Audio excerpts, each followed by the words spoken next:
Good evening बच्चों, मैं देवी प्रसाद पांडे आपका अपने चैनल पर स्वागत करता हूं। जैसा कि पिछले वीडियो में आए आप लोगों ने क्वेश्चन नंबर 4 तक देख लिए थे। आइए आज क्वेश्चन नंबर 5 के बारे में क्वेश्चन नंबर 5 आपको समझाने का प्रयास करता हूं। Question number 5 says that check whether 6 to the power n can end with the digit 0 for any natural number n। हमें जांच करना है किसी प्राकृतिक संख्या n के लिए 6 टू द पावर n का अंक जो है शून्य पर समाप्त हो सकती है या नहीं हो सकती है। तो आइए इसके हम सॉल्यूशन के बारे में चर्चा करते हैं। क्योंकि यदि कोई भी number 6 to the power n का है, यदि अंत में 0 डिजिट आता है, तो बच्चों यदि कोई भी नंबर अंत में 0 डिजिट आता है तो वह अवश्य जो है 10 से डिविजिबल होगा, वह 10 से ज़रूर विभाजित होगी। 10 से विभाज्य है, चूँकि 10 के यदि हम प्राइम फैक्टराइजेशन करते हैं तो 2 इंटू 5 आता है, अतः वह 2 और 5 से भी विभाज्य होगा। लेकिन 6 टू द पावर n का यदि हम प्राइम फैक्टराइजेशन करेंगे तो 6 का प्राइम फैक्टराइजेशन 2 इंटू 3, इस तरह से 6 टू द पावर n का prime factorisation 2 into 3 to the power n हो जाएगा। चूँकि 6 टू द पावर n के प्राइम फैक्टराइजेशन में हमें 5 नहीं मिला, 5 प्राइम फैक्टराइजेशन नहीं प्राप्त हुआ है, अतः 6 टू द पावर n का जो है कभी भी इसका अंत जो होगा लास्ट डिजिट 0 पर समाप्त नहीं होगा। तो आइए इसी के बारे में हम चर्चा करते हैं। If any number ends with the digit 0, यदि कोई भी नंबर है यदि 0 पे समाप्त होता है तो it should be divisible by 10, तो वह 10 से डिविजिबल होगा। It will also divisible by 2 and 5. Why? 10 is equal to 2 into 5. But prime factorisation of 6 to the power n, 6 to the power n का जो अभाज्य गुणनखंड होगा 2 into 3 to the power n। But 5 is not in prime factorisation of 6 to the power n। Hence for any value of n, इसलिए किसी भी n का कोई भी वैल्यू हो, किसी भी वैल्यू के लिए 6 to the power n will not be divisible by 5 या 5 से डिविजिबल नहीं होगा। अतः 6 to the power n can not end with the digit 0 for any natural number n। अतः 6 टू द पावर n का n के किसी भी वैल्यू के लिए इसका लास्ट डिजिट जो होगा 0 पर समाप्त नहीं होगा। किसी n के लिए संख्या 6 टू द पावर n 0 पर समाप्त होती है तो 10 से विभाज्य होगी। 10 इजकल टू 2 इंटू 5, अतः वह 2 और 5 से विभाज्य होगी। But 6 to the power n का अभाज्य गुणनखंड 2 into 3 to the power n, तो यह स्पष्ट है कि 6 टू द पावर n के अभाज्य गुणनखंड से स्पष्ट है, इसमें 5 नहीं है, तो किसी n के लिए 6 टू द पावर n 5 से विभाज्य नहीं होगी। इसलिए ऐसी कोई संख्या नहीं है जिसके लिए 6 टू द पावर n का अंक 0 पर समाप्त हो। अब आइए बच्चों हम अगले क्वेश्चन पर फोकस करते हैं। जो हमारा क्वेश्चन क्या कहता है,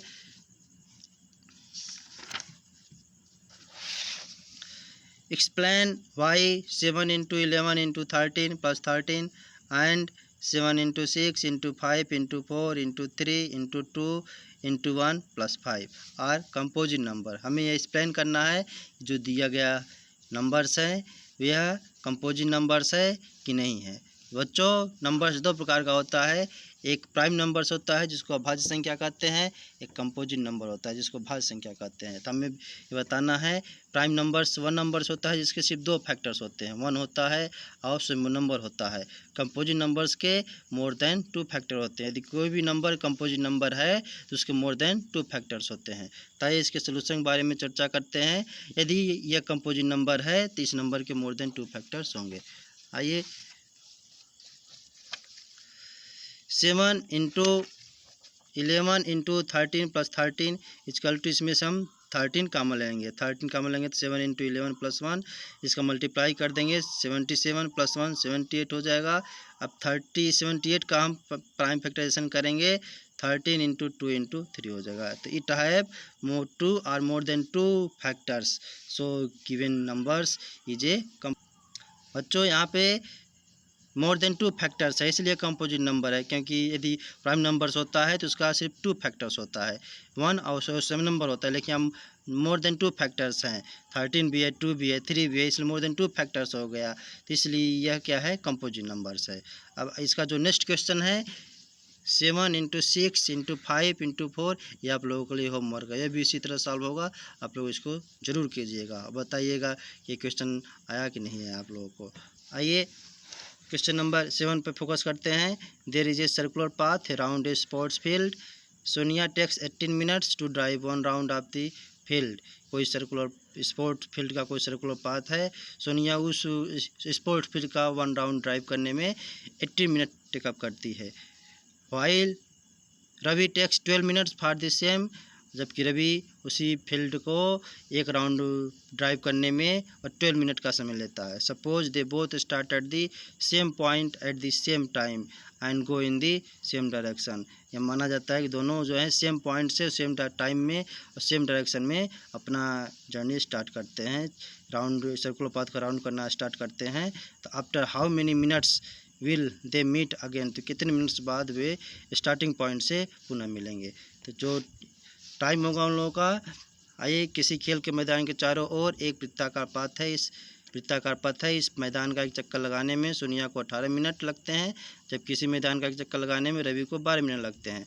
मान लीजिए वे दोनों एक ही स्थान पर तथा एक ही समय पर चलना प्रारंभ करके एक ही दिशा में चलते हैं। कितने समय बाद वे पुनः प्रारंभिक स्थान पर मिलेंगे। तो जो उन लोगों का टोटल मिलने का जो टाइम होगा, टोटल मिनट्स कितने टाइम बाद वो मिलेंगे, तो जो होगा LCM of 18 minutes and 12 minutes के बराबर होगा।